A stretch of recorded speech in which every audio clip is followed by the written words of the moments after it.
Okay, joined today by Sabrina Duffy. Sabrina was our second pick yesterday, number 17 overall in the draft. Sabrina was the State 18s captain this year. She played for Peel Thunderbirds in the Warfel and had a very good year last year as her first year as a senior player, and again this year. So she played a lot of state footy already. Really versatile player. She was named All-Australian at half back, but can also play through the midfield and loves a goal as well, so we can sneak her up there when needed. So we're delighted to have Sabs on board with us as a local WA product, and I'll throw it over to you, Sabs. Sabrina, how does it feel to be a Freo player? Yeah, it's still quite surreal. Everything's moving quite fast, which is good, and I can't wait to get stuck into training.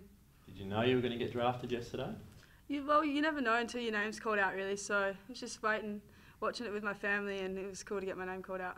How did it feel? I was quite upset. I was quite emotional. I shed a tear. But it was so exciting, and all my hard work's finally paying off. What does staying in WA mean for you? You get to stay here with family? Yeah, it's great. Yeah, I love my parents. I love them to bits. So I'm quite excited that I'll get to be sleeping in my own bed and be in a comfortable surrounding. How much stuff have you done with Freo so far? Did you train with them during the middle of the year, and have you had much to do with the club so far? Yeah, so I know quite a few of the girls playing through the Waffle with them. I was in the 10-week program, so that was cool to get a rough idea of the training standards and everything that's required to play at AFLW. What do you think the step-up's going to be like? Yeah, it's going to be massive, but I can't wait. I'm going to embrace it as much as I can and soak up everything. Have you watched the competition since it started the last couple of years, and what have you thought about it so far to where it is now? Yeah, I've actually watched every game, so I loved it. It's improving like rapidly. Even the growth of numbers in the AFLW is crazy, so I can't wait to be a part of that. And you're versatile, they were saying. Where do you prefer to play on the field? Oh yeah, look, I don't mind half-back, but wherever I'm needed, I'm happy to play. How much do you know about the other girls that got drafted? I imagine you would have played against and with some of them?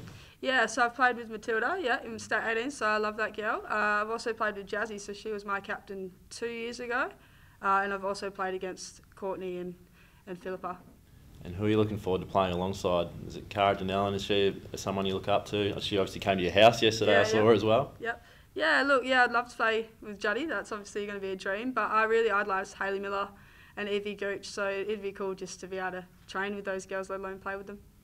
How fanatical are you as a Dockers supporter? I think I saw a 15-year member. There's a lot of Dockers paraphernalia at your house by the looks of things. Yeah, crazy Docker. My dad's got me into that, I guess, from when I was little. Always idolised Pavlich and Mundies, and so it's a dream, yeah. You got Pav on your door. Yeah, yeah, I do, a life-size poster. Yeah. Where do you reckon the Dockers can go this season? Obviously, you're just coming in, but have you seen the last 2 seasons, and what are you expecting to get out of the season? Yeah, look, I think that we'll go a long way. We've got good training measures that'll be put in place, and I can't wait to get started. What's the biggest challenge? Is it the physicality, do you think, of playing against the women in the AFLW? It is quite a brutal game, a lot of people say. Is that the biggest step up, do you think? Yeah, look, yes and no, but more like the knowledge. So that I'm playing against a lot of older girls, but I guess I like to think I'm quite knowledgeable, so we'll just see. There's 2 conferences this year. I don't think it's been announced yet. What are your thoughts on that, how you see the competition coming together? Yeah, I've not really looked much into that. I've read a little bit about it, but just see. Fantastic. Do you have any questions for Trent? Trent's happy to... Yeah, absolutely, yeah.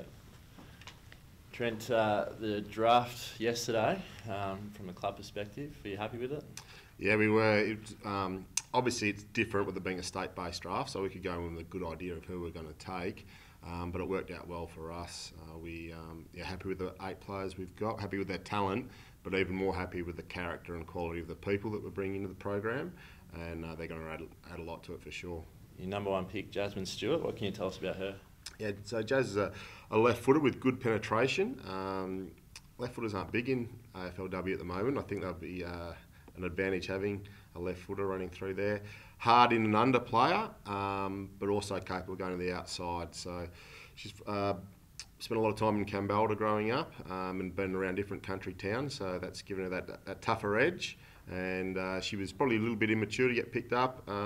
She was a State 18s captain a couple of years ago, but she's really worked hard this year, and I think she can be putting her hand up for round 1. And so when do you get all the girls together? How's that sort of shaping up with the training side of things?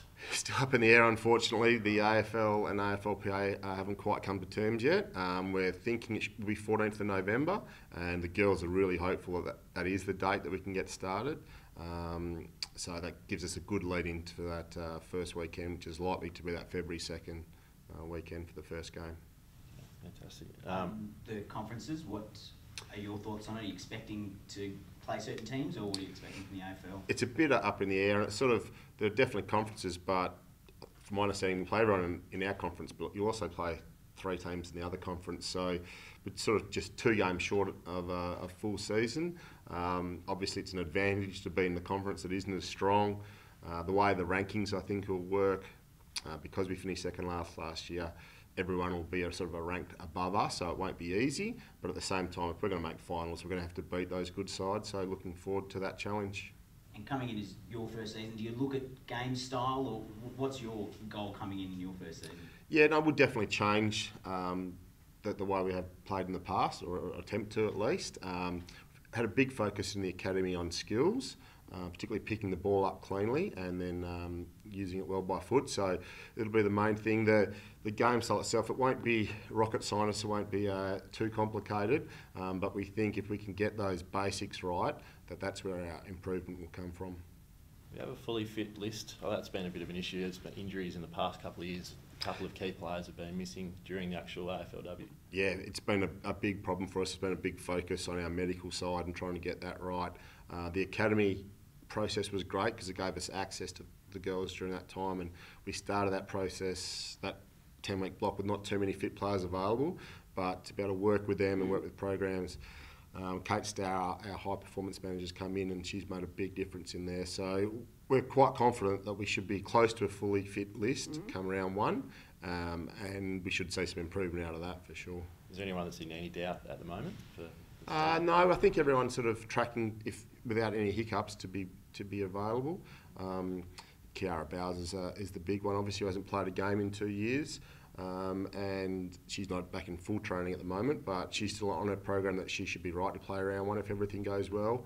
And I've only known Kiara a short time, and there'll be a lot of people very happy when she runs out in the ground because nobody works harder than her. So we've really got our fingers crossed that everything goes well so she can get out there.